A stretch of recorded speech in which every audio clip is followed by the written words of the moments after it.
여러분 안녕하십니까? 윤석열, 안철수 후보가 사전투표를 단 하루 앞두고 윤 후보로의 단일화를 전격 발표했습니다. 대선 뒤 합당은 물론 인수위 참여를 통한 공동정부 구성으로 국민통합정부를 만들겠다고 밝혔습니다. 먼저 김정인 기자가 취재했습니다. 형 어떻게 주무셨어요? 네, 주무셨습니까? 가시죠. 사전투표를 하루 앞두고 이른 아침 국회에서 만난 윤석열, 안철수 두 후보는 나란히 기자회견장에 들어섰습니다. 더 좋은 정권 교체를 위해 뜻을 모았다며 후보 단일화를 전격 발표했습니다. 저 안철수는 윤석열 후보를 지지하기로 했습니다. 저 윤석열은 안철수 후보의 뜻을 받아 반드시 승리하여 함께 성공적인 국민 통합 정부를. 두 후보는 정권 교체를 통해 국민 통합 정부를 만들겠다며 윤 후보가 당선될 경우 양측이 인수위원회에 함께 참여하고 공동정부 구성까지 협의하기로 했다고 밝혔습니다. 함께 모여서 이 인수위원회에서 논의를 하면 저는 보다 더 대한민국을 위해서 훨씬 더 좋은 안이 만들어질 수 있는.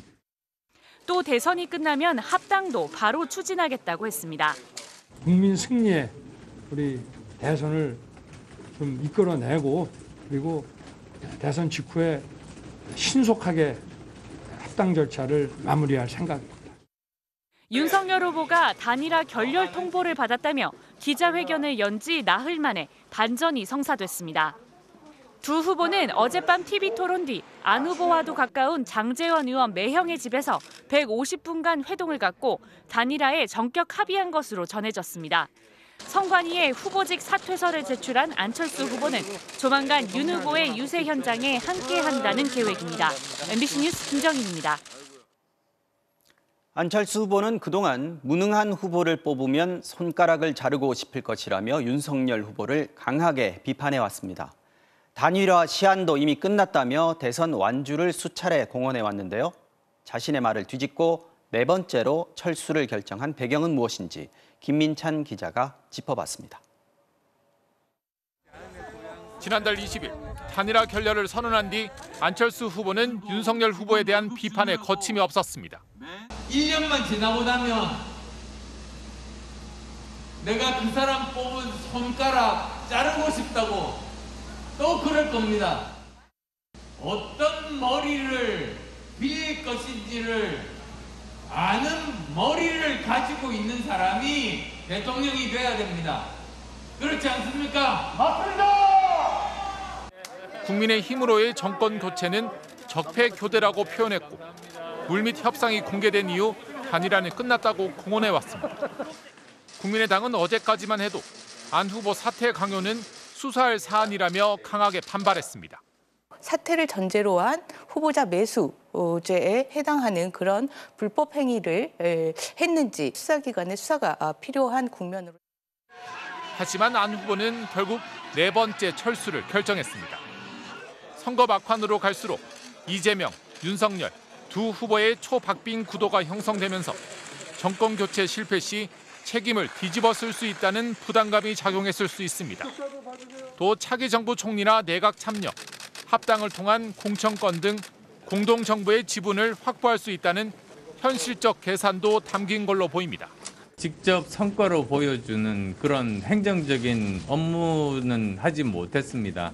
이번 기회를 통해서 제대로 우리나라를 더 좋은 나라로 만드는. 양측은 공식적으로는 신뢰에 기반한 조건 없는 합의라고 밝혔지만 국민의당에선 두 후보가 공동정부의 양대 축이라며 안 후보가 원하는 건 다 수용하는 것이 합의 취지라는 입장이 나왔습니다. 안 후보는 오늘도 다당제가 자신의 소신이라고 밝혔습니다. 하지만 합당까지 선택한 이유에 대해선 명확한 답을 내놓지 못했는데 현실적으로는 수십억 원 이상 들어간 선거 비용 보전 문제도 감안했을 걸로 보입니다. MBC 뉴스 김민찬입니다. 더불어민주당은 자리 나눠먹기 야합이다, 역풍이 불 것이라고 맹비난하며 단일화 효과 차단에 나섰습니다. 정의당도 다당제를 하자던 안 후보가 결국 거대 정당에 무릎을 꿇었다고 비판했습니다. 최경재 기자의 보도입니다. 이른 아침 예상치 못했던 야권 단일화 소식에 긴급 회의를 소집해 대응에 나선 민주당은 윤석열, 안철수 후보의 단일화를 자리 나눠먹기 야합이라고 규정했습니다. 국민들에게 밝힐 수 없는 어떤 이면 합의가 있었는지, 어떤 자리를 어떻게 나누기로 했는지에 대해서도 소상히 밝힐 필요가 있다. 저희는 이미 두 후보의 욕심과 갈등이 노출된 만큼 역풍이 불 가능성이 있다고 분석하면서 24시간 비상체제로 전환해 총력 대응하겠다며 단일화 파장에 촉각을 곤두세웠습니다. 이재명 후보도 야권 단일화를 정략적 행위로 규정하며 국민들의 판단을 구했습니다. 정치는 정치인들이 하는 것 같지만 사실은 국민이 하는 것입니다. 역사와 국민을 믿습니다. 소속 의원들은 윤석열이 되면 손가락 자른다는 안 후보는 단군일의 최악의 거짓말쟁이다. 절대 단일화는 없다더니 국민을 속였다고 맹폭하며 단일화 효과를 차단하고 지지층 결집을 시도했습니다. 정의당 심상정 후보도 안철수 후보가 거대 정당에 무릎을 꿇었다며 유감과 실망을 표했습니다. 양당 정치 종식과 다당제 정치를 소신으로 밝혀왔지만 결국 거대 정당 앞에 무릎을 꿇었습니다. 안철수 후보를 성원해온 국민들의 실망도 매우 크실 것입니다. 정의당은 이번 단일화가 양당 정치를 넘어서길 바라는 국민에 대한 기만 행위라고 비판하면서도 거대 양당 사이 심상정만 남았다고 강조하며 제3지대 표심 잡기에 나섰습니다. MBC 뉴스 최경재입니다. 대선을 엿새 남기고 3파전 구도로 재편된 가운데 각 후보들은 막판 부동층 표심에 호소했습니다. 민주당 이재명 후보는 2030 여성을 최대 부동층이라 보고 공략에 나섰고 국민의힘 윤석열 후보는 단일화 여세를 몰아 정권 교체를 강조했습니다. 정의당 심상정 후보는 다당제를 실현하겠다고 호소했습니다. 남효정 국민지 기자가 연달아 보도합니다. 여성 유권자 7천여 명의 지지 선언이 끝나자 이 후보가 여성 참정권과 민주당 상징을 결합한 파란 장미를 들고 연단에 오릅니다. 이 후보는 성평등과 여성 안전을 이뤄내는 여성 안심 대통령이 되겠다며 국민의힘 윤석열 후보를 겨냥했습니다. 구조적 성차별이 없다는 이상한 소리 저는 하지 않습니다. 양성평등의 나라, 저 이재명이 확실하게 책임지겠습니다, 여러분. 영등포에서 이어진 이재명 후보의 오후 유세에는 최근 이 후보와 정치개혁 연대를 선언하고 사퇴한 새로운 물결 김동연 대표도 참석했습니다. 이 후보와 함께 유세장에 입장하고 운동화도 선물한 김 대표는 가치 연대와 이익에 따른 야합은 다르다며 야권 후보 단일화를 비판했고 청년과 대한민국 미래를 위해 비전을 따르시겠습니까? 아니면 야합을 따르시겠습니까? 이 후보도 작은 파도가 민심의 도도한 물결을 거스를 순 없다며 지지를 호소했습니다. 민생과 경제, 평화, 그리고 통합의 길을 포기하지 않겠습니다. 국민의 손을 잡고 꿋꿋하게 걸어가겠습니다, 여러분. 이 후보는 서울 서남부 유세에서는 이재명이 될 것 같다면 부동산 대신 주식시장, 자본시장으로 가달라며 부동산 문제 해결 의지를 거듭 강조했습니다. MBC 뉴스 남효정입니다. 국민의당 안철수 후보와의 단일화 기자회견을 마친 뒤 곧바로 충남으로 이동한 윤석열 후보는 유세마다 단일화 결과를 홍보하며 정권 교체에 자신감을 드러냈습니다. 안철수 후보와 단일화를 이뤘습니다. 압도적인 지지를 보내주셔서 저희가 정부를 맡게 되면 저 이재명 민주당의 부패하고 무능한 세력 갈아치우고 윤 후보는 중도층 표심을 의식한 듯 국민의힘이 부자정당이란 지적은 민주당이 씌운 프레임이라며 노동자와 기업 사이에 균형을 맞춘 정책을 펴겠다고 강조했습니다. 또 이재명 후보에 대해선 자기 이름 빼고는 전부 거짓말이라는 원색적 표현을 써가며 비난전을 이어갔습니다. 윤석열 후보는 자신이 대통령이 되는 게 바로 정치개혁이라며 민주당 이재명 후보의 정치개혁안을 일축했습니다. 저처럼 여의도 정치 전혀 모르고 발 디뎌본 적도 없는 사람이 정부를 맡는 것 자체가 정치교체 아닙니까, 여러분? 윤 후보는 또 중부권 동서횡단철도 완공과 국가첨단산업단지 조성 등 지역 공약도 내놓으며 경남으로 이동해 유세를 이어갔습니다. 정의당 심상정 후보는 서울 건대입구역 등에서 유세를 펼치며 다당제 실현을 위해 자신을 찍어달라고 호소했습니다. 다당제 책임 연정 시대를 여는 위대한 선택을 부탁드립니다. 또 성평등이나 노동자 보호에 대한 거대 양당의 공약은 진정성이 없다고 비판했습니다. MBC 뉴스 구민지입니다. 20대 대통령 선거 사전투표는 내일부터 이틀간 진행됩니다. 지지층의 투표 참여를 독려하는 총력전이 벌어지면서 역대 최고 투표율이 기록될 가능성이 높다는 전망이 나옵니다. 이번 사전투표의 특징과 자세한 방법도 설명해 드리겠습니다. 조명아 기자입니다. 서울역과 인천공항 등 전국 3,552곳에 20대 대통령 선거 사전투표소가 마련됐습니다. 사전투표는 내일과 모레 이틀 동안 새벽 6시부터 저녁 6시까지 진행됩니다. 신분증만 있다면 주소지와 상관없이 어디서나 투표가 가능합니다. 이번 사전투표 무엇보다 방역이 중요하겠죠. 먼저 손소독을 하고요. 이곳으로 이동해 체온 측정을 하시면 됩니다. 그 다음으론 본인 확인 순서인데요. 준비된 신분증을 선거 사무원에게 제출하시면 됩니다. 신분증을 제출한 뒤 이렇게 후보자들의 이름이 적힌 투표 용지와 봉투를 받으시면 됩니다.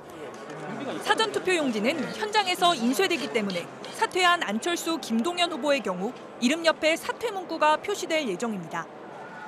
대선 후보들은 일제히 사전투표에서 기선을 제압해야 한다며 참여를 독려했습니다. 민주당 이재명 후보는 서울에서, 국민의힘 윤석열 후보는 부산에서 내일 아침 9시 사전투표를 각각 예고했습니다. 저도 사전투표 할 것입니다. 여러분도 꼭 해주시겠지요? 반드시 투표해 주십시오. 저도 내일 사전투표 하겠습니다. 두 후보 모두 배우자와 함께하지 않고 혼자서 투표에 나설 예정입니다. 민주당 송영길 대표가 사전투표란 말을 줄인 사표 선언을 하고 국민의힘 이준석 대표도 광주에서의 사전투표를 예고하는 등 당 차원의 경쟁도 달아올랐습니다. 역대 투표율이 가장 높았던 사전투표는 2년 전 총선으로 26.69%를 기록했습니다. 이번 대선에서 사전투표에 참여하겠다는 응답은 각종 여론조사에서 30-40%대를 보이고 있어 최고 기록을 경신할 가능성이 적지 않습니다. MBC 뉴스 조명아입니다.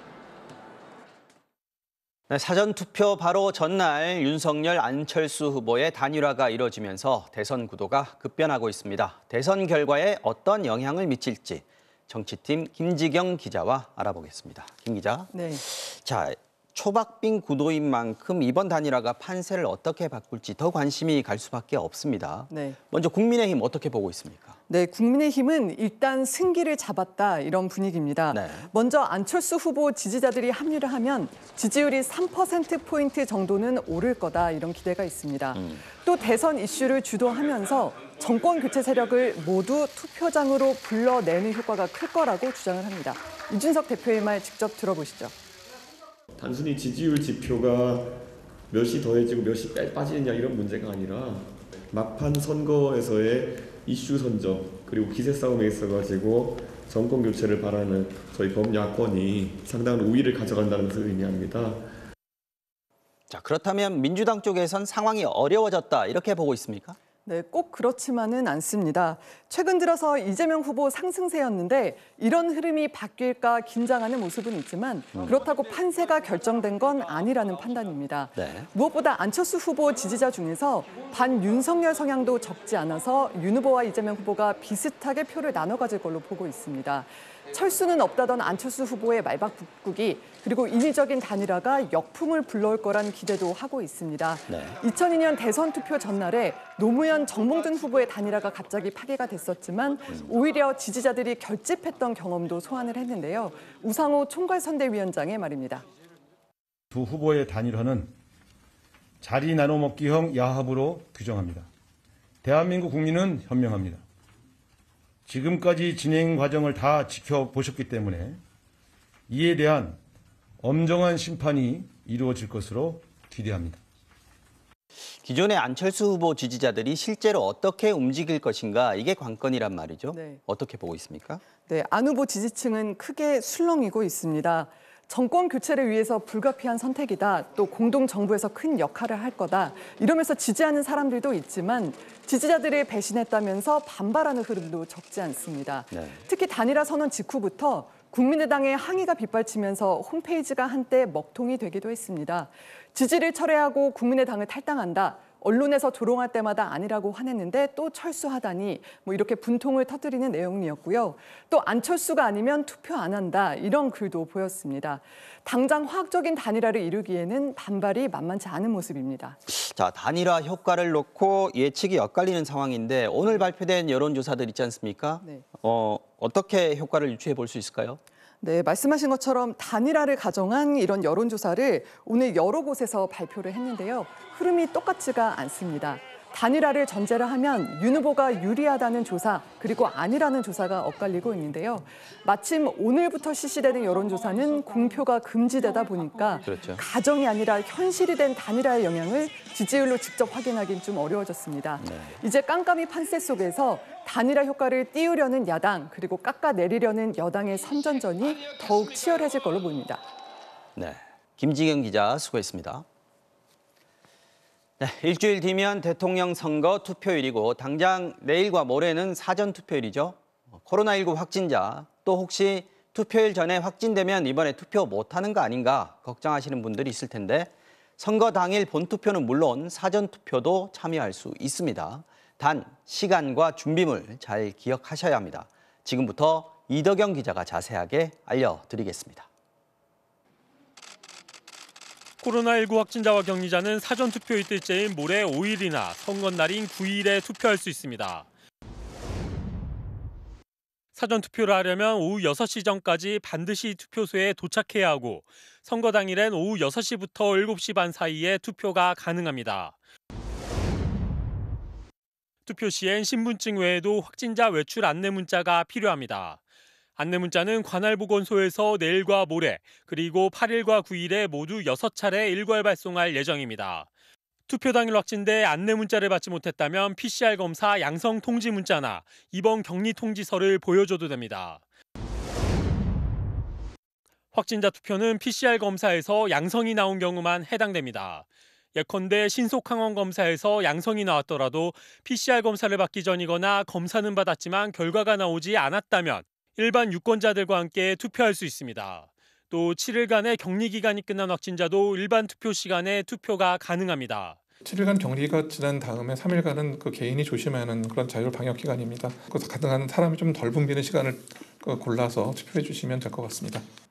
투표를 위한 외출은 오후 5시부터 허용되는데 투표소까지 KF94 마스크를 쓰고 걸어가거나 대중교통 대신 자가용이나 방역택시를 이용해야 하고 투표를 마치면 즉시 집으로 돌아와야 합니다. MBC 뉴스 이덕영입니다. MBC를 비롯한 지상파 3사가 그제와 어제 이틀간 여론조사를 실시했습니다. 오늘부터 여론조사 공표가 금지되지만 어제까지 진행된 여론조사를 공표하는 건 가능합니다. 이번 조사에선 윤석열 국민의힘 대선 후보의 지지도가 오차 범위 바뀐 5%포인트 차이로 이재명 후보를 앞서는 것으로 나타났습니다. 오늘 성사된 야권 단일화는 조사에 반영되지 않았습니다. 김재경 기자의 보도입니다. 내일이 대선이면 대선 후보들 가운데 누구에게 투표할지 물었습니다. 민주당 이재명 37.1, 국민의힘 윤석열 42.1, 정의당 심상정 1.8%로 나타났습니다. 야권 단일화 성사 전 조사여서 대상에 포함된 안철수 후보는 7.4%였습니다. 이재명, 윤석열 두 후보의 격차는 오차 범위 밖 5%포인트로 2주 전 방송 3사 1차 공동조사 때보다 1%포인트 늘었습니다. 지지 이유로 이재명 후보 지지 응답자들 중에선 경제 성장과 발전에 적임자여서란 응답이 55.2%로 가장 많았고 윤석열 후보 지지 응답자 중에선 특권 없는 공정한 사회를 만들 것 같아서가 32.3%로 가장 많았습니다. 지지 후보를 계속 지지할 거라는 응답은 88.8%, 바꿀 수도 있다는 응답자도 10.7%였습니다. 개인적 지지와 상관없이 어느 후보가 당선될 것 같냐는 질문엔 이재명 41.3, 윤석열 47.1%로 나타났습니다. 전체 응답자의 34.6%가 사전투표를 하겠다고 밝힌 가운데 이재명 후보 지지자는 49.2%, 윤석열 후보 지지자는 24.9%가 사전투표를 선호했습니다.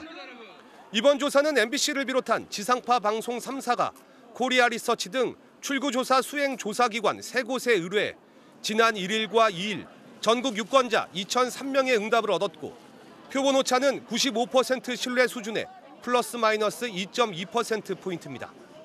MBC를 비롯한 지상파 방송 3사는 오는 3월 9일 대선 당일 공동 출구조사를 실시해 코로나 확진자 투표까지 모두 마감되는 저녁 7시 30분 정각에 결과를 전해드릴 예정입니다.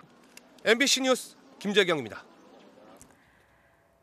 러시아의 우크라이나 침공이 일주일 넘게 계속되고 있습니다. 러시아 군이 민간 시설까지 무차별 공격을 하면서 민간인들의 안타까운 희생도 이어지고 있는데요.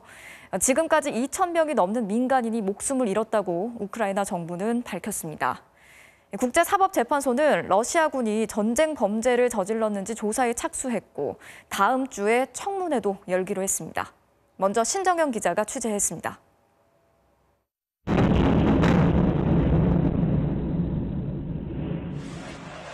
러시아군의 미사일은 아파트, 학교, 병원을 가리지 않고 날아들었습니다.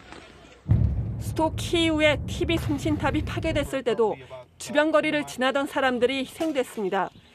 여기서만 최소 5명이 숨지고 5명이 다친 것으로 알려졌습니다. Такое впечатление, что это семья, которая шла вместе, потому что они находятся все вместе, нету следов разбросов взрывной волной. Вот сзади горящее здание. 공격이 집중되고 있는 제2도시 하르키우에서도 민간인 사상자가 속출하고 있습니다. Девочка, просто девочка. Жили люди еще полчаса назад. 탱크를 막아서는 주민들에게도 러시아군의 무차별 총격이 이어집니다. Смотрите, скоты! Ой, Господи, оторвало ногу человеку. Вот это русский мир. 우크라이나 정부는 현재까지 아이와 여성을 포함해 민간인이 2,000명 넘게 숨졌다고 밝혔습니다. The scale of civilian casualties and damage to civilian infrastructure, even in these very early days, is alarming.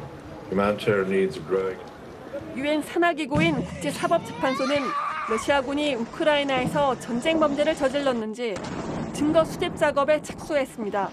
카림칸 검사장은 성명을 통해 우크라이나에서 전쟁 범죄와 반인류 범죄가 일어났다는 합리적인 근거를 발견했다고 밝혔습니다. 재판소는 오는 7일과 8일 네덜란드 헤이그에서 우크라이나 전쟁과 관련한 청문회를 열 예정입니다. MBC 뉴스 신정현입니다. 가장 안전해야 할 병원에도 러시아군의 총탄이 끊임없이 날아들고 있습니다. 저희가 수도 키이우의 한 병원에 남아서 8일째 아픈 아이들을 지키고 있는 우크라이나의 한 의사분과 연결이 닿았는데요. 현재 상황이 어떤지 김수근 기자가 들어봤습니다. 치료를 받고 있는 신생아를 아는 의사가 다른 손엔 총을 쥐고 있습니다. 우크라이나 키이우의 소아과 의사 데미도우 씨입니다. 이 사진이 SNS에 널리 퍼지며 당신이 진정한 영웅이란 댓글 수백 개가 달렸습니다. Щоб світові СМІ розуміли, що коїться в лікарні, тому що саме на той момент 그가 일하는 병원은 우크라이나에서 가장 큰 어린이 병원. 현재 환자와 보호자 600여 명이 머물고 있습니다. 대부분 신생아입니다. 미사일 폭격 소리가 들리면 아이들을 데리고 곧장 지하로 피하는데 최근 더 잦아졌습니다. 병원에 총알이 날아든 적도 있습니다. ще лікарні, і за день це може бути 5 і більше разів, і ми кожного разу беремо дітей в руки. У нас також є брошені діти без батьків. 러시아군의 폭격에 다친 아이들이 병원으로 오는 일도 생깁니다. 자동차를 타고 가던 온 가족이 총에 맞아 실려오는 등 지난 일주일간 부상당해 이송돼 온 아이들만 12명입니다. 그중 2명은 세상을 떠났습니다. Везли маму з дитиною до нас до лікарні, тому що розумію, що це може статися з кожним українцем, і Тим більше мій син зараз на великій відстані. 공격이 잦아지면서 집에도 못 가고 있습니다. По-перше, це займе часу, по-друге, це не є безпека, то майже неможливо щось купити. 아내와 3살 아들은 체코로 대피시켰지만 자신은 키우에 남았습니다. 아픈 아이들을 두고 갈 수 없었기 때문입니다. Як обов'язок Збройних сил захищати територію України, то мій обов'язок захищати здоров'я дітей. 하루빨리 공습이 끝나 다시 가족들과 만나는 게 유일한 바람입니다. Відпочити, піду точно в відпуск і, можливо, десь в Одеську область на море поїду. MBC 뉴스 김수근입니다. 전쟁은 왜 싸워야 하는지 영문도 모른 채 내몰린 러시아의 젊은 병사들의 희생도 키우고 있는데요. 한 러시아 군인이 우크라이나 민간 지역에 대한 폭격 명령을 거부했다는 교신 내용이 보도되기도 했습니다. 우크라이나는 지금까지 사살된 러시아군이 9천 명에 달한다고 주장했습니다. 이어서 박소희 기자가 전해드리겠습니다. 장갑을 벗지도 않은 손으로 빵을 씹고 있는 남자는 러시아 군인입니다. 아직 소년 티도 채 벗지 못했습니다. 허겁지겁 배를 채우다가 전화기에서 나오는 목소리에 눈물이 왈칵합니다. Наташ, все хорошо, Наташ, слышите? Все, говори, маме, говори. 엄마와 통화를 연결시켜주는 사람은 우크라이나 농촌 여성입니다.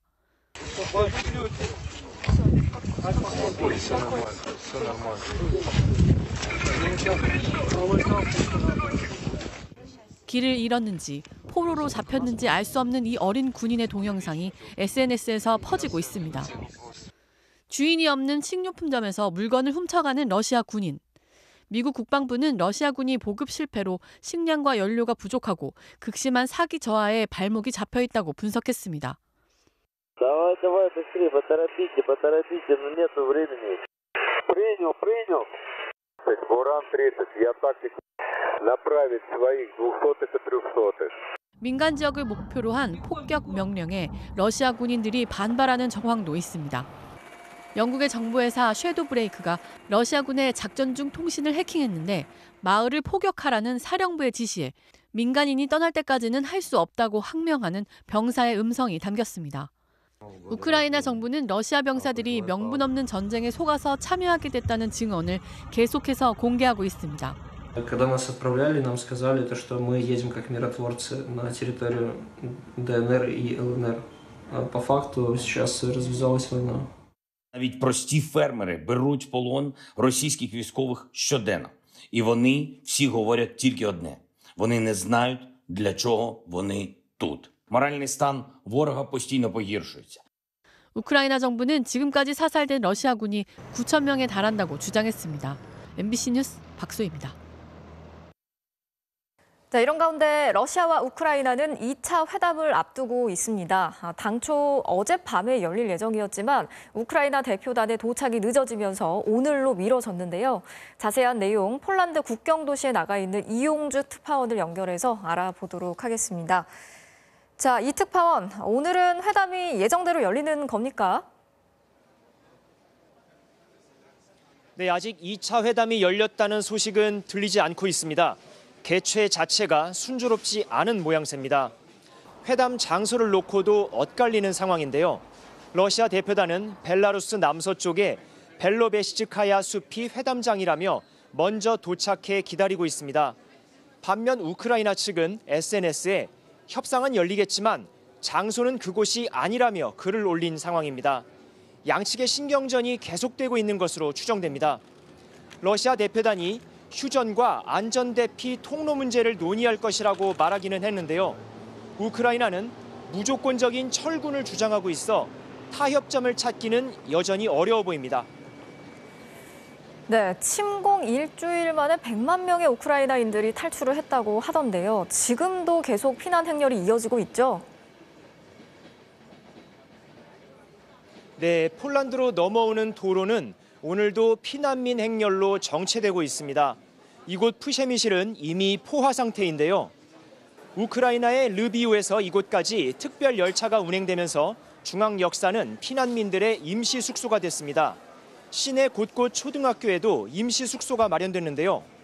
동원령 때문인지 여성과 아이들이 눈에 많이 띄었습니다.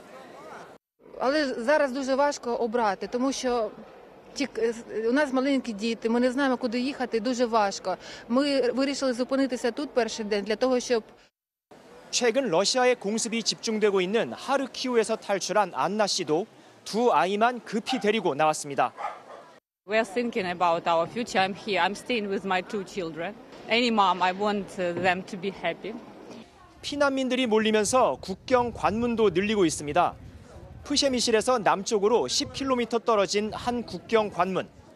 러시아 침공 전엔 철문이 굳게 닫혀 있었는데 어제 다시 가보니 문이 활짝 열려 있었습니다. 폴란드, 우크라이나 양국 국경 수비대 인원과 차량도 늘어난 것을 확인할 수 있었습니다. 유엔 난민기구는 앞으로 400만 명 이상이 우크라이나를 떠날 것으로 예상했습니다. 지금까지 폴란드 프셰미실에서 전해드렸습니다. 오미크론 유행이 정점으로 향하고 있는 가운데 정부가 당초의 계획을 앞당겨 빠르면 이번 주말부터 거리 두기를 완화할 가능성이 있는 걸로 전해졌습니다. 사적 모임 인원은 6명 그대로 유지하면서 영업시간만 11시나 12시까지 늘리는 방안이 검토되고 있습니다. 이준범 기자입니다. 정부는 이번 주말 토요일부터 사적 모임과 영업시간 제한을 푸는 방안을 유력하게 검토하고 있습니다. 6명 10시까지인 현행 거리 두기를 오는 13일까지 유지하지 않고 앞당겨 완화하겠다는 겁니다. 방역당국 관계자는 소상공인과 자영업자들의 요구를 반영해 오미크론 정점이 지나고 거리 두기를 푼다는 당초 방침을 수정했다고 설명했습니다. 자영업자와 소상공인들은 방역 패스가 해제된 만큼 영업시간을 최소 밤 12시까지 보장해야 한다는 의견을 정부에 전달한 것으로 확인됐습니다.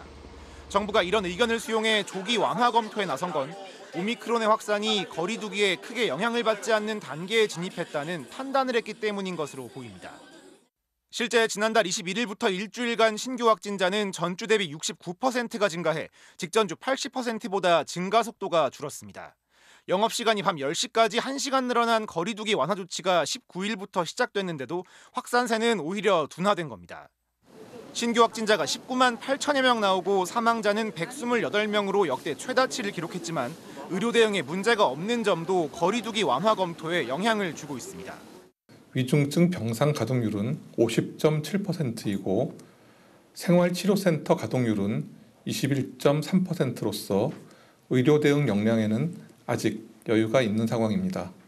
다만 아직 유행의 정점이 지나지 않았다는 것을 감안해 모임 인원은 6명으로 유지하되 영업시간만 밤 11시나 12시까지로 늘려 단계적 완화하는 방안이 검토되고 있습니다. 정부는 최종 논의를 거쳐 내일 오전 거리 두기 완화 방침을 발표할 예정인 것으로 전해졌습니다. 이런 가운데 중앙재난안전대책본부장인 김부겸 국무총리가 코로나에 확진돼 9일까지 공관에서 재택치료에 들어갔습니다. 김 총리와 접촉한 사람들은 신속 항원 검사에서 전원 음성이 확인됐습니다. MBC 뉴스 이준범입니다. 새 학기가 시작됐지만 오미크론 확산으로 인해 16만 명 정도는 학교에 오질 못했습니다. 같은 학년에서도 등교를 하는 반과 원격 수업을 하는 반이 나뉘어지기도 했는데요. 정영훈 기자가 취재했습니다. 서울에 있는 한 초등학교의 3학년 교실.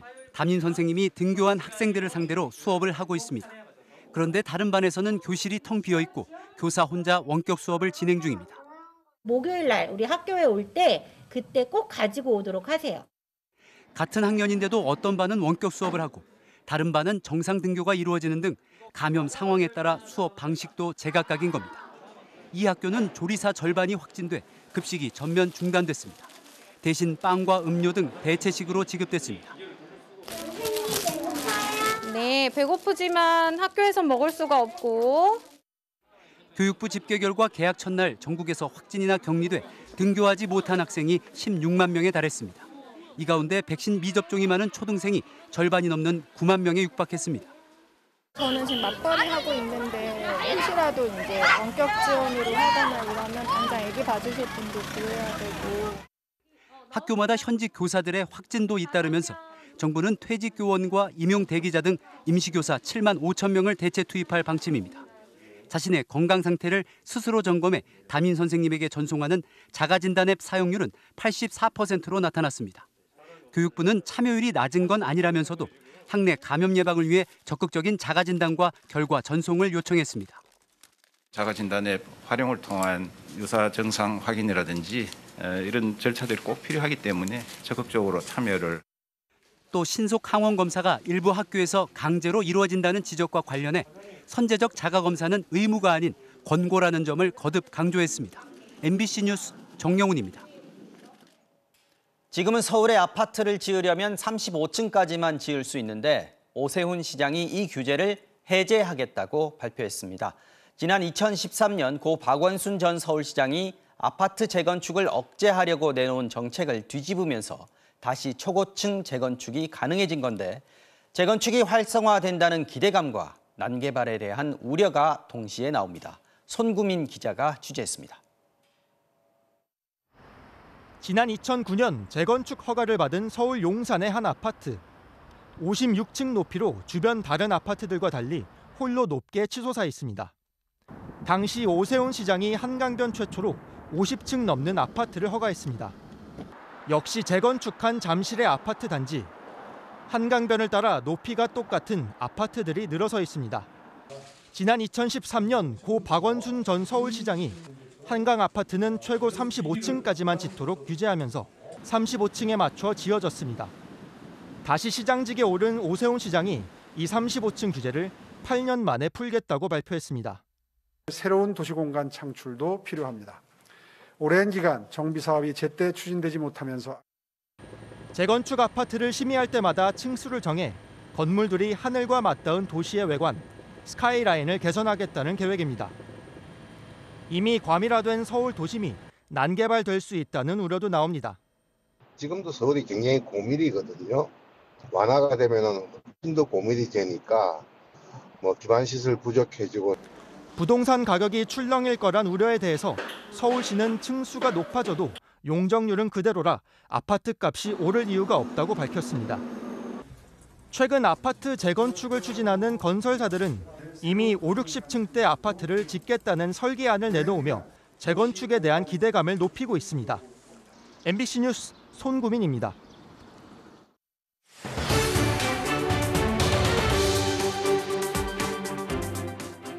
쓰레기 소각장 노동자들의 몸에서 베트남전 당시 고엽제 성분인 다이옥신이 검출됐다는 조사 결과 전해드렸는데요. 쓰레기가 전부가 아닙니다. 우리가 매일 배출하는 분변과 오수도 누군가 반드시 처리해야 하는데요. 혐오시설이라고 손가락질 받는 하수 처리장 역시 노동자들이 열악하고 위험한 환경에서 일하고 있었습니다. 손하늘 기자가 찾아가 봤습니다. 방진복과 방진 마스크를 챙겨 쓰고 하수 처리장 내부로 들어갔습니다. 지독한 분변 냄새가 가득했습니다. 현장에서 이제 냄새가 가장 심한 곳이 아마 이쪽 부분이고요. 냄새가 이제 온몸을 배이게 되죠. 그런데 취재진이 마주한 건 분변이 섞인 오수가 아니라 지독한 먼지였습니다. 경사가 80도에 달하는 좁고 가파른 계단. 난간을 손으로 짚었을 뿐인데 희뿌연 먼지가 피어올라 시야를 가립니다. 이게 너무 가파르다 보니까 이게 올라가다 보면 여기서 이 부분이 닿이는 거죠. 상당히 아프더라고요. 왜 오수가 아니라 먼지일까? 철제 구조물을 피해가며 상층부에 오르자 거대한 화로와 얽힌 관들이 보입니다. 하수에서 물기를 빼고 불순물을 거르고 마지막 남은 분변을 섭씨 600도로 달궜다 식히면 화력 발전의 원료, 숯과 비슷한 탄화물이 남습니다. 이 과정에서 장비 곳곳에 분진이 쌓이는데 사람이 직접 하나하나 치워야 합니다. 삽으로 분진을 퍼낼 때면 마치 회색 눈보라가 치듯 앞을 제대로 보기 어려울 정도입니다. 비좁은 공간까지 쪼그려 앉아 일일이 청소해야 합니다. 열들의 흐름을 방해할 수 있는 모든 재들을 제거하기 위해서 여기서 작업을 합니다. 만들어진 탄화물을 마대자루에 쏟는 과정에서 노동자들은 다시 한번 희뿌연 잿가루를 뒤집었습니다. 불과 반나절 만에 흰색 안전모와 마스크 곳곳이 거뭇거뭇해졌습니다. 이 마스크를 했어도 마스크 사이로 그 분진이 다 들어가서 콧구멍이 완전히 시커멓게 나올 정도로 그 분진이 많이 있어요. 사람이 제대로 지나다닐 통로가 없어서 말 그대로 허공을 뛰어넘어 고개하듯 다녀야 하는 곳도 있습니다. 추락주의라고 붙여는 놨지만 안전설비는 없습니다. 지독한 악취와 성분을 알 수 없는 먼지 그리고 낡은 시설까지 노동자들은 삼중고에 시달립니다. 재작년 12월 경북 상주 하수 처리장에서 설비를 정비하던 노동자의 손가락이 기계에 끼어 절단됐습니다. 여기 손이 끼가지고 절단된 겁니다. 교체 작업 중에 그런 일이 벌어졌습니다. 저도 심적 충격을 받아서 제가 슬러지 공급펌프 옆으로는 잘 가지 않습니다. 작년 11월에는 침출수 처리장 설비를 정비하던 노동자가 아래로 떨어져 다치기도 했습니다. 제가 다녀온 충남 천안 하수 처리장은 천안의 가장 외곽에 섬처럼 고립돼 있습니다. 가리막 없이 샤워기 2개가 전부인 샤워실, 휴게실엔 의자 1개, 소파 1개뿐이라 건물 밖에 서서 간식을 먹습니다. 이들은 어떤 물질을 들이마시는 건지 제대로 조사해달라고 하소연합니다. 장기침을 좀 많이 하긴 하는데 아직 확인을 못 해봤습니다. 건강검진 하고 나서 비소라든가 이런 성분이 나오신 분들이 계세요. MBC 뉴스 손하늘입니다. 소각장과 하수처리장의 노동 실태를 취재한 인권사회팀 손하늘 기자와 몇 가지 더 얘기를 나눠보겠습니다. 자, 송 기자. 먼저 MBC가 그제 고엽제 성분과 발암물질이 쓰레기 소각장에서 나왔다, 확인됐다 이렇게 보도를 했었지 않습니까? 그런데 이 정도 되면은 근로자들, 노동자들이 먼저 이상한 징후를 느꼈을 것 같은데 그동안 건강에 이상한 게 없었습니까? 아닙니다. 이상 징후가 있었습니다. 지난 2017년에 잠을 자던 50대 소각장 노동자가 집에서, 그리고 작년 말엔 60대가 출근길에 돌연사를 했습니다. 올해 초에는 급성 간염 환자도 나왔는데 음주나 바이러스 감염이 아니라 체내 다이옥신이 원인으로 지목이 됐습니다. 안전보건공단의 의뢰를 받은 연구팀의 조사에서 쓰레기 소각장 노동자의 피 속에 베트남점 참전용사의 2~3배에 달하는 고엽제 성분이 나왔다. 이렇게 저희 MBC가 보도를 하자 서울시는 참전용사의 고엽제 수치는 전쟁이 끝나고 25년이나 지난 2001년에 잰 수치여서 부정확하다. 이렇게 해명을 했습니다. 네. 하지만 참전용사가 아니더라도 인근 주민보다 평균 15배, 그리고 최대 35배가 넘는 고엽제 성분이 검출된 건 사실입니다. 자, 그런데 송 기자, 이 소각장이나 하수처리장이란 게 최근에 생긴 게 아니잖아요. 수십 년 전부터 우리 주변에 있던 시설이란 말이죠. 그런데 왜 이런 조사가 이제서야 이루어진 겁니까? 예, 1군 발암물질인 다이옥신, 그중에서도 고엽제 성분은 애초에 일반 노동자들에게는 잘 노출될 가능성이 극히 드문 물질입니다. 그래서 산업안전보건법상 건강진단이나 작업환경 측정 항목에 이 다이옥신이라는 항목 자체가 없었던 겁니다. 결국 근본적인 원인은 무관심일 겁니다. 혐오시설이라는 이유로 이 지자체들이 인근 주민들 건강은 해마다 측정을 하거든요. 그런데 정작 안에서 일하는 노동자들에겐 신경을 쓰지 않았던 겁니다.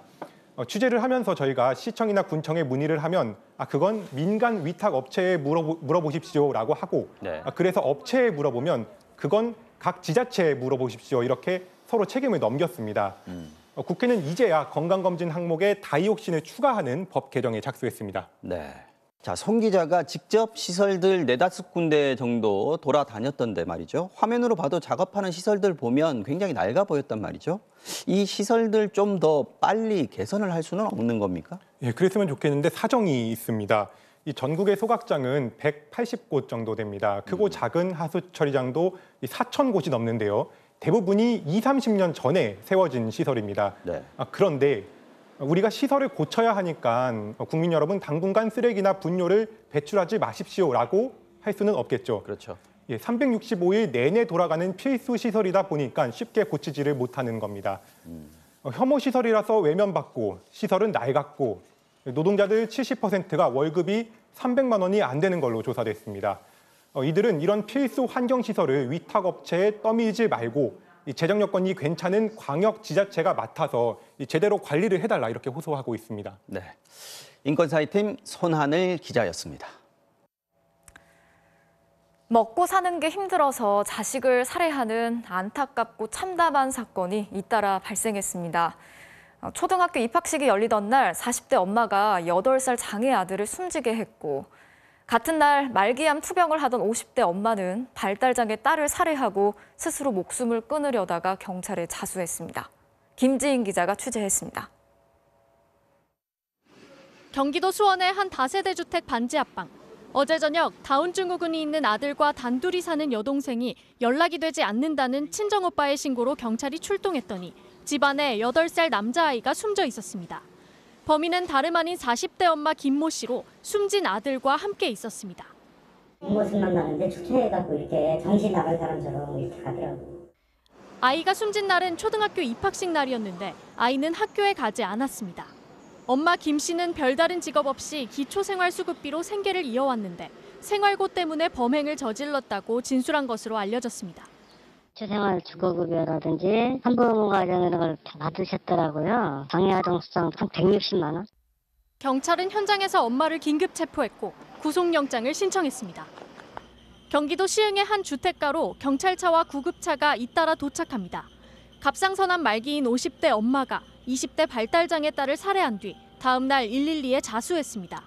이 엄마는 딸이 나중에 좋은 집에서 다시 태어나면 좋겠다는 내용이 담긴 유서를 남기고 자신도 극단적인 선택을 하려다 병원에서 치료를 받고 있습니다. 사망자 딸이 발달장애인데 장애기관에 취직을 해서 월 한 90만 원 정도의 수입이. 경찰은 이 사건도 딸을 혼자 돌보던 엄마가 생활고에 범행을 저지른 것으로 보고 있습니다. MBC 뉴스 김지인입니다. 환경을 파괴하는 파묘 산업의 실태를 고발하는 연속보도. 오늘은 인도네시아 현지에 진출한 한국 대기업들의 행태를 고발하겠습니다. 한국 기업들은 파묘 농장을 만들기 위해서 열대우림을 파괴하고 땅과 강물을 오염시켰다는 국제사회 지탄을 받고 있는데요. 대체 어떻게 했길래 이런 비난을 받는 건지 이유경 기자가 전해드리겠습니다. 인도네시아 파푸아 섬의 파묘 농장. 서울의 절반 크기나 되는 거대한 농장입니다. 이 농장의 주인은 한국 기업인 포스코 인터내셔널. 포스코 인터내셔널은 지난해 파묘 16만 6천 톤, 1,600억 원어치를 생산했습니다. 하지만 국내외 시민단체들의 비난에 직면했습니다. POSCO just stood out as real outliers in the industry. So they were racing to deforest at the same time that the rest of the industry was racing to clean up. 포스코 인터내셔널은 기름 야자나무를 심기 위해 포유류 200종, 조유류 500종이 사는 열대우림을 밀어버렸습니다. 근처 강과 호수는 농장에서 쓰는 제초제와 살충제로 오염됐습니다. Nah sekarang sungai kita sudah warnanya sudah berubah. Nggak bisa minum lagi. Oke, tidak minum. 인도네시아 수마트라 섬에 진출한 삼성물산. 지난 2016년 농장에서 제초제인 파라쿼트를 사용한 사실이 드러났습니다. 그라목손이란 이름으로 잘 알려진 파라쿼트는 독성이 너무 강해 한국은 2012년, 유럽은 2007년부터 사용이 금지됐습니다. 인도네시아에서도 전문 교육을 받은 사람만 사용해야 하지만 삼성물산 농장 직원들은 제대로 된 보호장구나 안전교육도 없이 파라쿼트를 살포했다고 합니다.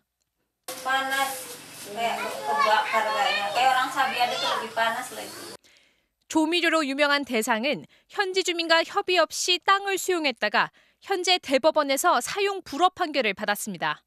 LX 인터내셔널은 보존 지역에 농장을 만들었다가 지역 주민들의 반발에 부딪혔습니다.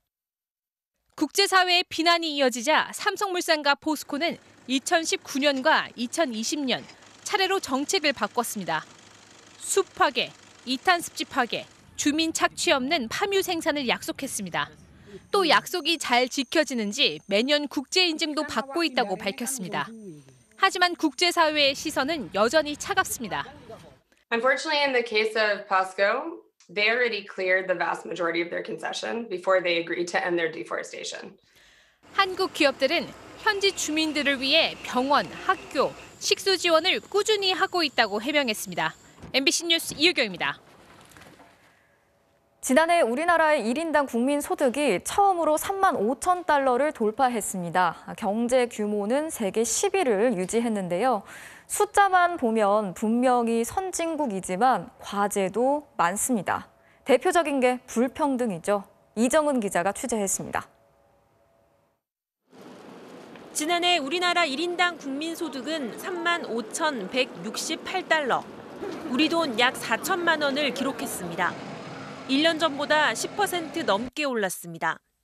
실질 경제 성장률은 4% 정도였는데 원달러 환율이 3% 정도 내린 덕을 봤습니다.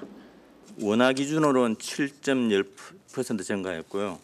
달러 기준으로는 10.3% 증가하였습니다. 환율이 3.0% 하락, 즉 원화 강세였죠.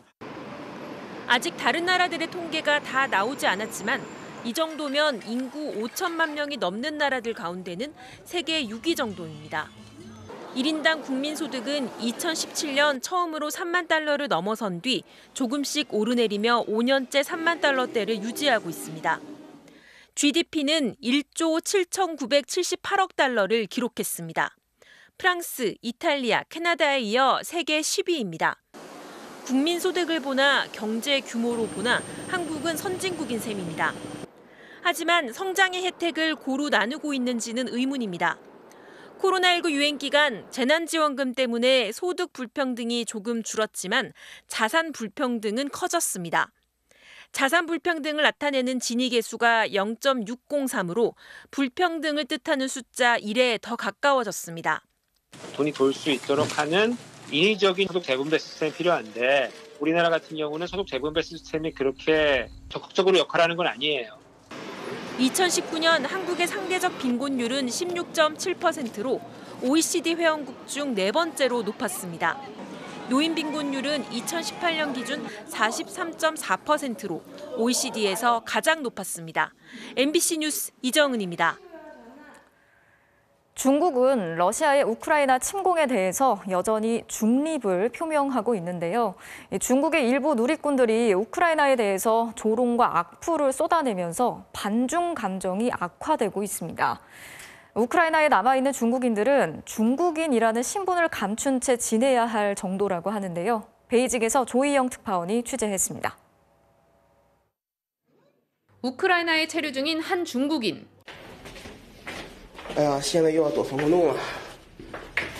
러시아군의 폭격에 급히 방공호로 대피한 상황. 또 다른 불안감을 토로합니다. 很多学生都不敢他妈的在地铁里面待了。有人直接问他们你们是哪国人，然后他们说我们是 Japanese， 我们连自己是中国人都不敢说。 중국 관영 매체 CGTN은 최근 우크라이나 내 반중 감정이 악화되면서 자국민들이 중국인 신분을 감춘 채 지내고 있다고 보도했습니다. 일부 누리꾼들의 전쟁에 대한 자극적인 발언과 조롱이 원인이 됐다는 분석입니다. 러시아의 침공에 대한 옹호부터 现在俄罗斯出来一边暴揍美国的小弟，一边大嘴巴子扇美国的脸，我还不能叫一声好了？现在连傻子都知道中俄是背靠背的朋友。 우크라이나 미녀들이 중국으로 올 기회다. 나이 어린 여성들을 중국에서 받아주자는 성희롱적 발언들도 쏟아졌습니다.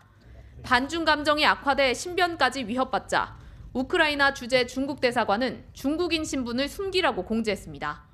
중국 소셜미디어들은 일제히 조롱과 악플 차단에 나섰고 양국 외교장관 전화회담에서 중국은 교민들의 안전을 부탁했습니다. 이 회담에서 우크라이나는 전쟁 중단을 위한 중재를 요청했고 중국은 모든 노력을 기울일 준비가 돼 있다고 밝혔습니다. 베이징에서 MBC 뉴스 조희영입니다.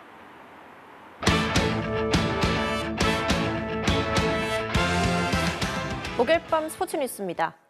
베이징 패럴림픽이 내일 개막하는데요. 러시아와 벨라루스의 대회 참가가 전격적으로 금지됐습니다. 베이징에서 손장훈 기자입니다. 어제 밤까지만 해도 이사회 결정은 조건부 참가 허용이었습니다. The RPC and PC Belarus will participate as neutrals. They will compete under the Paralympic flag and the Paralympic anthem. They will not be included in the medals table. 하지만 곧바로 강한 반발이 이어졌습니다. Yevhen was a biathlete on Ukraine's national junior team. He was killed yesterday in a bombing in Kharkiv about allowing athletes from the aggressor states to compete when he will never get that chance. 여기에 다른 나라들의 거센 항의가 계속되자 12시간 만에 결정은 뒤집혔습니다. 러시아와 벨라루스의 참가를 금지했습니다. Multiple national Paralympic committees, some of which have been contacted by the governments, teams, and athletes, are expressing their intention not to compete. 러시아 선수단은 졸지에 짐을 싸게 됐습니다. 이미 베이징에서 공식 훈련까지 마쳤지만 본무대엔 서보지도 못하고 돌아가게 됐습니다. 우리 선수단 일정 변경도 불가피해졌습니다. 당장 이틀 뒤 러시아와 예선전을 앞뒀던 파라아이스하키는 일정을 다시 조율 중입니다. 러시아와 벨라루스의 참가가 금지되면서 우크라이나를 향한 연대 행동은 대회 내내 뜨겁게 펼쳐질 전망입니다. 베이징에서 MBC 뉴스 손장훈입니다. 프로야구 삼성과 기아의 연습 경기에서 주목할 만한 고졸 신인이 등장했습니다. 삼성의 이재현 선수인데요. 홈런 포함 4안타의 호수비까지 공수에서 강한 존재감을 뽐냈습니다. 이명노 기자입니다. 삼성의 스프링 캠프 첫 연습 경기. 고등학교를 갓 졸업한 2번 타자 이재현이 시원한 투런포를 쏘아올립니다. 앞서 기록한 단타에 2루타까지 추가하면서 하마터면 사이클링 히트까지 넘볼 뻔했습니다. 5타수 3안타, 첫날부터 강한 인상을 남겼습니다. 아무래도 신인이다 보니까 눈에 띄는 모습을 보여드리고 싶은데 그러려면 일단 적극적인 자세가 가장 중요한 것 같습니다. 제2의 이종범으로 불린 기아 김도영에 가려 있었지만 벤치에 앉은 김도영 앞에서 안정적인 수비력도 선보였습니다. 처음 맡은 2루수에서 유격수 김지찬과 안정적인 호흡을 보였고 벤치가 6회부터 둘의 자리를 맞바꿔 점검하자 유격수 자리에서도 몸을 날리는 호수비로 화답했습니다. 8회엔 한 차례 실수도 나왔지만 자신의 손으로 이닝을 마무리했습니다. 같이 선배님들이랑 하게 된 걸 영광이라고 생각하고 있고 이렇게 참가하게 됐으니까 후회 없이 최선을 다하고 있습니다. 모두의 예상을 깨고 삼성이 투수 유망주 대신 선택한 내야수. 시작부터 인상적인 활약으로 1군 무대에 도전장을 내밀었습니다. MBC 뉴스 이명노입니다.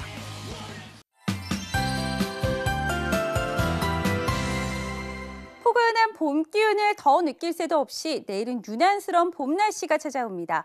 당장 내일 오전부터는 바람이 점차 강해집니다. 서울을 비롯한 전국 대부분 지방에서 순간 풍속 70km 이상의 돌풍이 불겠는데요. 또 비도 조금 내리겠습니다.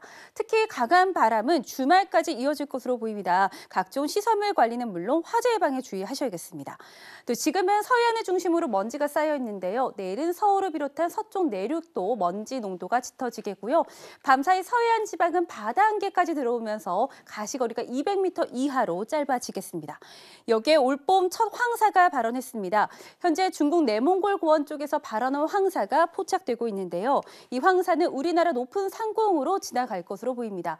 유동성이 매우 크지만 영향을 받는다면 백령도나 서해 도서 지역이 예상이 되고요. 비와 함께 섞여 내릴 가능성도 남아 있습니다. 내일 오후부터는 하늘빛이 흐려지겠고 동쪽 지방은 메마른 날씨가 이어지겠습니다.